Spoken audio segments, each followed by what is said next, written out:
The doctor to get a scan thinking that my cycle was just off, and the look of shock on the radiologist's face told me everything.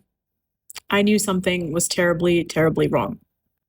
What put me there in the first place was an incredible amount of pain, off cycle bleeding. All of this was happening while I was traveling internationally. I had a really stressful corporate tech job. And instead of thinking at first that something was wrong, I was just slapping pain patches on my stomach and just trying to work through the pain. When the pain got to be too much, I finally took myself to the hospital.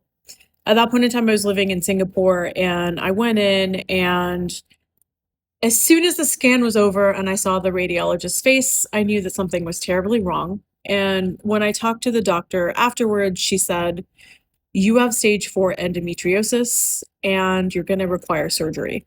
So I assembled the troops. I got ready for laparoscopic excision surgery for my endometriosis. I was just trying to figure out what the heck endometriosis even is, but I didn't have a lot of time because it was stage 4, it was mission critical.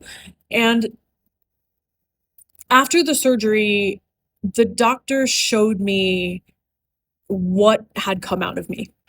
My entire pelvis was frozen with endometrioma and endometrial tissue. The organs were stuck together. She said that basically anything that could be wrong there was wrong there. I was devastated, and at that point in time also, they had to take one of my fallopian tubes that was blocked, and so I know that, I sort of simultaneously was mourning the fact that I would not be able to really have children naturally. It was gonna be very, very difficult. So it was a lot to take on. And right after that surgery, I moved countries. And so all of the treatment that they said that I should do afterwards, like taking hormones to slow the growth of the disease, I didn't start because I thought that I would just move to the US and I would start all those things. Little did I know that the pandemic was going to start, and it would be very hard for me to get primary healthcare or even a specialist for endo. So that's a story that I'll tell in part 4.